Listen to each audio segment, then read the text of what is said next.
Good evening, folks. This is a very fast bike. This is a ZX14 2009 model. It's '06 of '09, so actually it's a 2010 because on the 6 months, and it usually carries over to the next year. Anything before 6 months designates it as, say, an '09, but it doesn't really matter. This is from '06 to, I think, present. They still sell these in the year 2024, I believe. Hell of a bike, a lot of bike, very fast bike. Not a beginner's bike, goes without saying, but you know how people are. They love these engines of drag racing. They're, I don't know what, 160 odd horsepower, 10-second quarter mile, 150 mile an hour. Just crazy specs, I mean, for public roads. But with that said, I mean, this bike, because it's kind of a sit upright ergonomics on this bike, you actually ride it around town. It's quite comfortable. It's good on long trips. You can get taller windshields for it. This one I just put a chain and sprockets on, 30,000 K. Tremendous chain and sprockets, Kawasaki. It installs on these things right out of the factory. Quite expensive typically to buy from Kawasaki, the OEM chains. I put a ZVMX DID chain. The tensile strength is, I don't know, around 10,500 pounds, something like that. Oddly enough, the old 630 chains that you put on all the old motorcycles, they used to be somewhere hovering around 10,500 pounds of tensile strength as well. With that said, 530 chain, you need a good chain on these bikes. Man, they have a lot of torque, a lot of power, and really crazy on public roads. So yeah, hell of a bike. They had ZZR 1400. They have a concours flavor of this with a shaft drive. Interestingly note, with a shaft drive, you probably lose like 30% of the claimed crankshaft horsepower on the drivetrain if you're going with a shafty. But with that said, I mean, these bikes are just tremendously fast. Even when they're diminished by 30%, they're artificially regulated at some top speed around 180 mile an hour. Some people hop these up. I'm not sure why, but they do. Anyways, that's their business. But out of the box, stock out of the box, you buy one of these, you put fuel in it, and man, do they go. Later on, later models, I think around 2012, they went to an R designation. A little more horsepower, a redesigned bodywork, and that's about it. But yeah, hell of a bike. Interestingly enough, the ZX10 and the ZX14 and the ZX12Rs all accelerate about the same. The difference is, because this is so long, you can really get on the throttle and wail on it with almost impunity, so long as you don't get killed. The ZX10 is a shorter wheelbase, and so it tends to wheelie. The ZX12 is a little longer, so it's a little better for being a cruise missile, and then the ZX14 is the king. The difference in acceleration between, say, a CBR 1100 XX Blackbird, a Hayabusa, and this thing is pretty marginal, particularly when you're riding on public roads. I mean, my God, first gear, 120 kilometers an hour. It's just so fast. It's just so much bike. It's crazy. So a lot of people buy these. They're kind of a status symbol. They're an Instagram poser bike.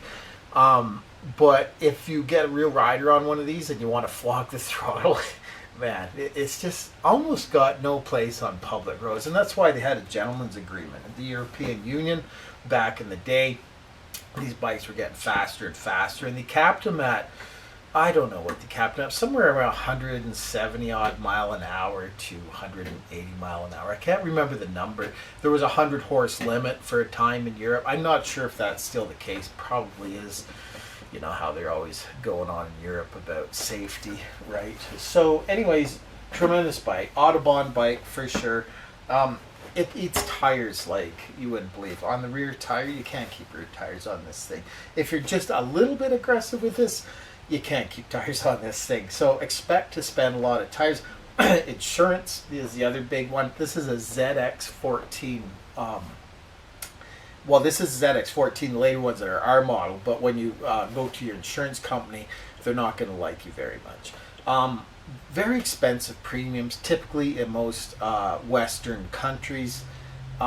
Just tremendous through the roof kind of. And if you're under 25 and you buy one of these, do shop around for insurance. It's a big factor in decision in buying one of these. So chain sprockets, brake pads, rear tires, good quality of bike, fully adjustable suspension, front and rear, 17-inch rims. It's got a 190 section, 55/17 rear, I believe. This got stock exhaust, generally a stock motorcycle. Really nice shape. It's got a little blemish here. The guy, lost his footing or whatever. Tried to touch it up a little bit, but yeah, generally a stock motorcycle.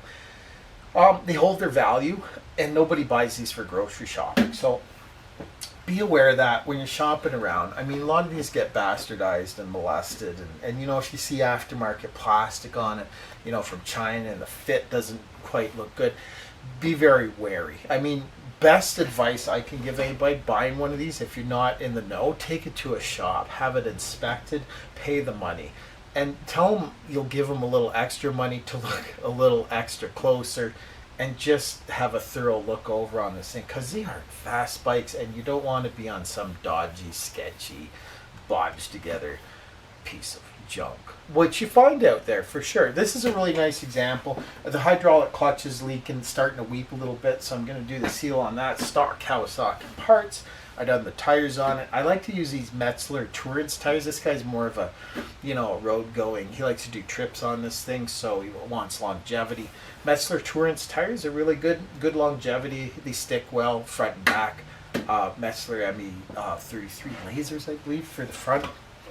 And you get some pretty good mileage out of those tires. So if you're interested in buying one of these bikes, go for it. Really nice bikes, but do be aware that there's a certain demographics that tend to buy these bikes that aren't really conducive with maintenance, let's say. So be aware. Crashed examples, examples that have had lack of maintenance. They're very expensive to maintain. When you dive into this thing, you start ripping apart. There's a lot of spaghetti underneath the tank. There's a lot of peripheral, hoses and wires and gizmos. So if you need to adjust the valves or shim under bucket, it's quite complicated and time consuming too. You can do it yourself at home. Probably take you 2-3 days for the average home mechanic to do it right and make sure you're not going to bend the valves. They run on premium fuel, 91, 94 minimum. You can't high comp pistons on these things, so don't cheap out and put regular fuel in it. It's not cool. They don't like it. Yeah, other than that, regular motorcycle, nice brakes on it, high-end brakes, they're really clampy, and that's about it. So, yeah, good luck, happy shopping, and hope that inspires you if you're looking for a ZX14. Take care out there. Ciao.